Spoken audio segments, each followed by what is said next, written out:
क्योंकि वो हमारा अपना था और उसके वसीला से हमने ठोकर खाई है। हम खुदावंद यीशु मसीह के शागिर्दों में से ही एक शागिर्द था खुदा का, जिसने खुदावंद यीशु मसीह को पकड़वाया था। तो आप जाने इस बात को कि खुदा नहीं जानता था, खुदावंद जो है उसका शागिर्द था। खुदावंद यीशु मसीह जानता था कि मेरा ही शागिर्द है, और अपने पकड़वाए जाने से पहले खुदा ने उसके ऊपर जाहिर भी कर दिया था कि तुम में से है जो मुझे पकड़वाएगा, जो मेरा इनकार करेगा। अगर खुदावंद यीशु मसीह हमारी जैसी सोच होती तो उसी टाइम फटा पा देंगे, उसी टाइम लड़ाई पा देंगे कि भाई ऐ मेरा दोस्त है, देखो मैं दे नाल कितना चलना अच्छे तरीके नाल, हम एहसान जताना शुरू कर देते।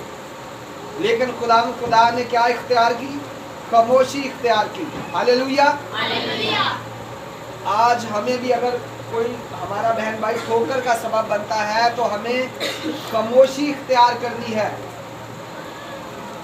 खुदा जानता था, कलाम में मरकूम है कि खुदा की किस तरह मौत वाक़या होनी है। खुदावन जानता था। उसके अपने जो करीबी दोस्त शागिर्द थे, उन्हीं में से एक शागिर्द ने ये काम करना था। लेकिन मेरे अज़ीज़ों, खुदा ने अपने मुंह को नहीं खोला। इवन कि जब हम सलीबी कलमात पढ़ते हैं तो वहाँ भी खुदा को इतनी अज़ियत, दुख और तकलीफ़ दे दी गई जो काबिल बर्दाश्त के काबिल नहीं थी। और हमारे खुदावंद यीशु मसीह ने वहाँ भी कोई इल्ज़ाम नहीं लगाया। जैसे हम खुदा का कलाम पढ़ते हैं पैदाइश में, जब आदम और हवा ने गुनाह किया था, तो जब खुदावंद यीशु मसीह ने पूछा आदम से कि तू कहाँ है, तो आदम ने कहा कि आपने जो मेरे लिए बनाई थी उसने मुझसे गुनाह करवाया, इल्ज़ाम तराशी की। लेकिन हमारे खुदावंद यीशु मसीह ने सलीब पर चढ़कर भी, दुख सह कर भी, मेरे अजीज़ों, किसी के ऊपर नहीं उंगली उठाई, क्योंकि हमारे खुदावंद ने हमें ये सबक दिया है कि हमें बर्दाश्त करना है। आज वही बंदे के साथ रिश्तेदारी कायम है, ख़ानदान कायम है, जिस ख़ानदान के अंदर बर्दाश्त है। वरना लोग कहते हैं तू गल करके जावेगा कि मैं तो तेरे को बदला लवांगा, मैं तेरे को बदला लवांगी। जिस ख़ानदान में बर्दाश्त है, उसकी खुशी और गमी में आप देखें कितने लोग शरीक होते हैं। ये एक मिसाल है कि जो ख़ानदान मिलनसार होगा, मोहब्बत रखने वाला होगा, अहले मोहल्ला उसकी खुशी और गमी में बहुत ज़्यादा लोग शरीक होंगे। मेरे अजीज़ों, खुदा का आज का जो कलाम है वो हमें प्यार और मोहब्बत की, रफ़ाकत की मिसाल देता है कि हमें खुदा के आज के कलाम को पूरा करते हुए, पाँव को धोते हुए अपनी ज़िंदगियाँ भी धोनी है, अपने दिल भी साफ़ करने हैं, ताकि मेरे अजीज़ों खुदा की मर्ज़ी पूरी हो। खुदा के कलाम में लिखा है कि जब खुदा के शागिर्द घबरा रहे थे तो खुदा के कलाम में लिखा यूहन्ना की 14वें बाब की 18वीं आयत में कि मैं तुम्हें यतीम नहीं छोड़ूंगा। खुदा किसी को यतीम नहीं छोड़ता। जब शागिर्द ये समझ रहे थे, ये सोच रहे थे, क्योंकि खुदा उनको गाए बगाए तालीम दे रहा था, बता रहा था कि मैं अब आपसे जुदा होने वाला हूँ, मेरी जो दुनिया से मैं जाने वाला हूँ। तो शागिर्द परेशान होते थे। तो खुदा का कलाम जो है तसल्ली बख्शता है।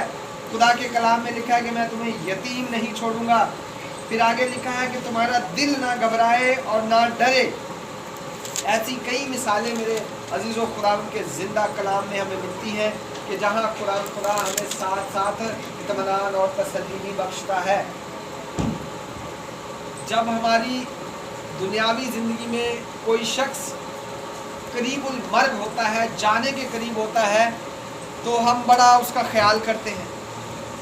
अगर कभी उसको हमने पानी या जूस या कोई फ्रूट नहीं दिया तो हम ला के उसके चारपाई के, उसके बेड के करीब हम रख देते हैं, 1-1 किलो 2-2 किलो। अब पता है भाई, जब वो सही था तब तो उसको लाकर नहीं दिया, जब वो जाने वाला है, जब वो करीबुल मर्ग है, मरने के करीब है, तो हम तरह तरह की चीज़ें जो है वो उसके टेबल पे सजाते हैं और फिर कहते हैं बाबा खाए लूँ। जब बाबा जिंदा होता है तब बाबा की कदर नहीं करते। इसी तरह हॉस्पिटल में जब कोई बंदा बीमार होता है तो पता है कि डॉक्टर ने उसको मना किया, लेकिन उसके बावजूद हम फ्रूट लेकर जाते हैं, उसके बावजूद हम बहुत सारी चीज़ें उसके लिए लेकर जाते हैं। वो कहते हैं दो यार इनू खावे भाई, दो इनू खावे भाई, जो ठीक सी जो खाण दे काबिल सी उदों क्या नहीं उदों तो असी उसका पता नहीं करना, उदों तो असी उसका ख्याल नहीं करना। और जब वो जाने वाला था, जब वो मरने वाला था तो फिर उसके करीब आते हैं। मेरे अज़ीज़ों, आज वक्त है हमें एक दूसरे का ख्याल रखने का, आज वक्त है हमें एक दूसरे की रिस्पेक्ट का। वरना मेरे अज़ीज़ों, दुनिया में मौत तो है ही है, मर तो हमने जाना ही जाना है। अगर अच्छा काम करेंगे तो लोग हमें याद करेंगे और खुदावंद खुदा की हजूरी में भी हमें शायद कोई मकाम मिल जाए। वरना एक चीज़ बरहक है मेरे अज़ीज़ों, आज का जो कलाम है वो हमें यही सिखाता और समझाता है कि हम ना सिर्फ पाँव धोएं, हम अपने दिलों को भी साफ करें। हालेलुया। और ख़ास बात आज के कलाम में जो हम पाक शराकत हमारी आज टेबल में मौजूद है, ये भी आज के दिन ही खुदावंद यीशु मसीह ने मुकर्रर की थी। लूका की इंजील उसके 22वें बाब की 14वीं आयत में लिखा है कि जब वक्त हो गया तो वो खाना खाने बैठे और रसूल उसके साथ बैठे। उसने उनसे कहा, मुझे बड़ी आरज़ू थी कि दुख सहने से पहले ये फसा तुम्हारे साथ खाऊं। हालेलुया।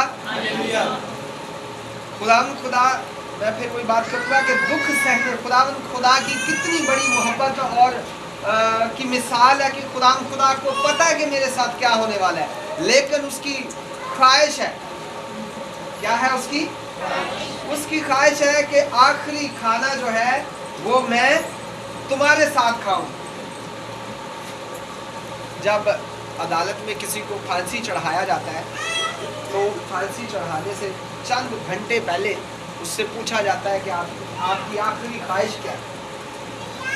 तो बहुत सारे चीज़ें दुनियादारी में हमें मिलती हैं। कोई कहता है कि जी मेरी शक्ल मेरे माँ बाप को नहीं दिखाना, तरह तरह की हम नसीहतें जो है वो करते हैं। मेरी जो है वो धन दौलत है वो मेरी बीवी के नाम कर देना, मेरी फ़लाँ जगह पैसे थे वो फ़लाँ को दे देना। हम बड़ा एक ख़ास पैगाम देते हैं। मेरे अज़ीज़ों, हमारे खुदावंद यीशु मसीह ने भी बड़ा एक ख़ास पैगाम दिया है कि मुझे बड़ी आरज़ू थी कि दुख सहने से पहले ये फसा मैं तुम्हारे साथ खाऊं। हालेलुया। मेरे अज़ीज़ों, खुदा जब उसको दुख आने थे, उसको कोड़े लगने थे, उस पर कांटों का ताज उसने पहनना था, उन सब प्रोसेस से पहले वो चाहता था कि मैं अपने शागिर्दों के साथ एक खाना खाऊं, क्योंकि मैं तुमसे कहता हूं कि उसे कभी ना खाऊंगा जब तक वो खुदा की बादशाही में पूरा ना हो। फिर उसने प्याला लेकर शुक्र किया और कहा कि इसको लेकर आपस में बांट लो, क्योंकि मैं तुमसे कहता हूँ कि अंगूर का शीरा अब से कभी ना पीऊँगा जब तक खुदा की बादशाही ना आए। फिर उसने रोटी ली और शुक्र करके तोड़ी और ये कहकर उनको दी कि ये मेरा बदन है जो तुम्हारे वास्ते दिया जाता है, मेरी यादगारी के लिए यही किया करो। और इसी तरह खाने के बाद प्याला भी लिया और ये कह कर दिया कि ये प्याला मेरे उस खून में नया अहद है जो तुम्हारे वास्ते बहाया जाता है। मगर देखो, मेरे पकड़वाने वाले का हाथ मेरे साथ मेज़ पर है, क्योंकि इब्ने आदम तो जैसा उसके वास्ते मुकर्रर है जाता ही है, मगर उस शख्स पर अफसोस है जिसके वसीला से वो पकड़वाया जाता है। बस इस पर वो आपस में पूछने लगे कि हम में से कौन है जो ये काम करेगा। मेरे अज़ीज़ों, पाक शराकत जो है वो भी आखिरी फसा के दिनों में ही खुदा ने मुकर्रर की थी कि जब कभी मेरी यादगारी में, किसकी यादगारी में? آپ نے یہی کرنا ہے جو میں آپ کو ابھی خوراک، ابھی جو میں آپ کو اپنا بدن اور خون دے کر جا رہا ہوں، میری یادگاری میں یہی کیا جائے۔